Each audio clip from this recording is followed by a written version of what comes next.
Knock on the Saints door. Quarterback sneak by Tom Brady to the 43-year-old score. He did. Touchdown, Tampa Bay. Now spike that ball, Tom Brady. Who says I'm 43? He runs right up the gut and scores 6. 7. Handoff, run the ball. Fournette slashes away to the 40, to the 35, to the 30, to the 30, 25, to the 20. Fournette to the 10, 5, 3, 2, 1. Touchdown, Tampa Bay. Run the ball, Leonard Fournette. Wow, what a blast up the gut, found daylight, and outran everybody. Fire the cannons, get them going. Bucs win. Bucs win, Bucs win. Fire them cannons. Hello and welcome to another episode of the Swords Up Podcast. Today we're going to be talking about our Week 14 matchup coming off our bye at home against the Minnesota Vikings at 1 o'clock on Sunday. A matchup right now between the current number 6 and number 7 seeds in the NFC playoffs. And so today we're going to be talking about the key stats and players into this game, as well as giving a prediction at the end of it. And so first, starting out with a little bit of a roster update, as J.Don Mickens was waived earlier in the week and then re-signed to the practice squad after re-promoted defensive lineman Jeremiah Ledbetter. And so our new kick returner is going to be Kenyon Barner. So basically he's going to be taking the place of J.Don Mickens. Barner was on the practice squad for most of the season, and so he's basically going to be swapping spots with Mickens. And Bruce Arians' reasoning behind this was because he wanted to have more running backs on the active roster, basically saying he would rather have 4 running backs and 6 wide receivers active than 7 wide receivers and 3 running backs. So that is why Barner will be taking over as our kick and punt returner for most likely the rest of the season. And so now let's get into the injury report. And the Buccaneers only have one player coming into this game with an injury designation. That's going to be corner Jamel Dean, who did miss last game against the Chiefs. He's going to be doubtful coming into this one with the groin injury, and so he'll probably be a game-time decision.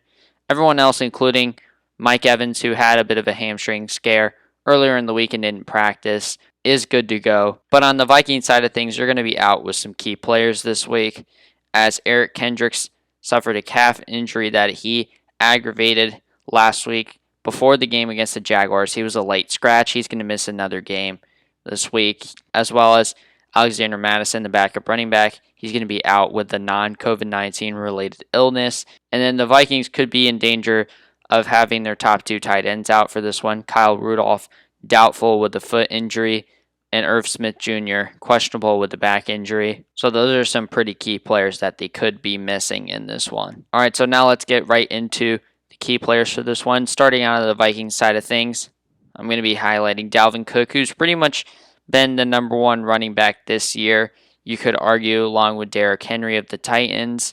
And this is going to be a matchup of the number 1 rushing defense in the NFL versus arguably the top running back in the NFL. And Dalvin Cook has had a monster season so far. Even though he's missed 2 games, he's had 251 carries for 1,250 yards, 13 touchdowns, averaging 5 yards per carry, along with 35 catches for 314 yards and 1 touchdown receiving. And so Dalvin Cook hasn't really gone up against a rushing defense as good as us so far this year. And I think one of the keys to this game is going to be our number 1 ranked rush defense and seeing how they're able to stop Dalvin Cook. And if they are, then that can really swing the balance of this game in our favor. But I also wanted to highlight Justin Jefferson because I think he's also going to be a pretty key contributor in this one. And he's probably been the best of the rookie wide receivers this year. He's really done a great job in replacing Stephon Diggs, who was traded to the Bills before the season. And him and Adam Thielen form a really good wide receiver duo. And so far in 2020, Justin Jefferson has had 61 catches for 1,039 yards, 7 touchdowns, and averaging 17 yards per catch. And he is the leading receiver among rookie receivers this year. So it looks like he's going to have a really bright future in the league, and he's definitely a player to keep an eye out for this week, especially with Jamel Dean potentially being out for this one. All right, so I haven't ever really done this before, but I think I'm going to be highlighting key players for the Bucs this week because I think they're both going to have a really important role to play, and that's our middle linebacker duo of Levante David and Devin White. I'll start out with Levante David first. So far in 2020, he has had 90 total tackles, 10 for a loss, 1.5 sacks, 3 QB hits, 5 passes defended, 1 interception, 1 forced fumble, and 2 fumble recoveries.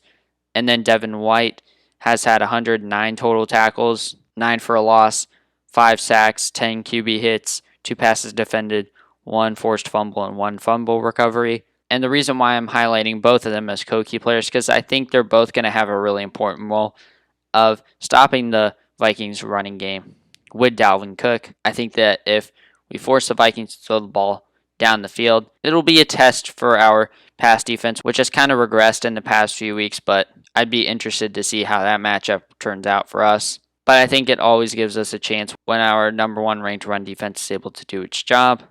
And I think Levante, Devin, and Devin White are going to be key contributors for it this week like they've been all year, along with the defensive line. All right, so now getting into the prediction part, and I think I could see this being a really close game, really hard-fought one, but at the same time, I just think on paper this looks like to be a big mismatch for the Vikings.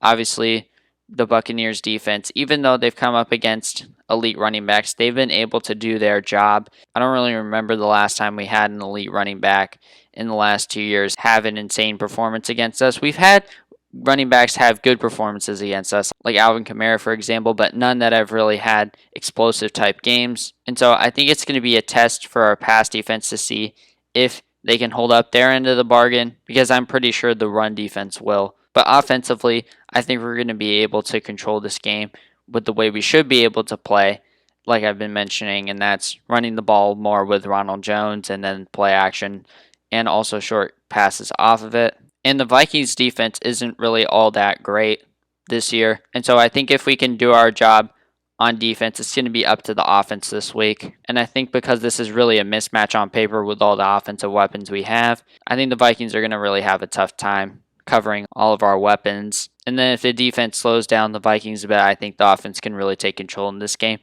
Kind of similar to what we did in the Panthers game. I think although their offense was able to score points early, the defense did slow them down, and when they did, it gave our offense the opportunity to take advantage of those matchups we had and really dominate the game. And I see the same thing happening in this one.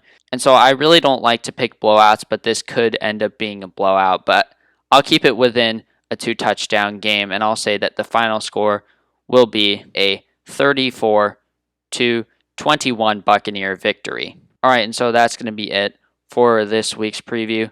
Let me know what you think about it in the comments below. We're officially into the last quarter of the season, so the playoffs are really starting to ramp up. Who's going to make it? Who's going to be left out? Hopefully the Buccaneers can go on a nice run to end the season, taking advantage of the favorable schedule we have. But that is it for me.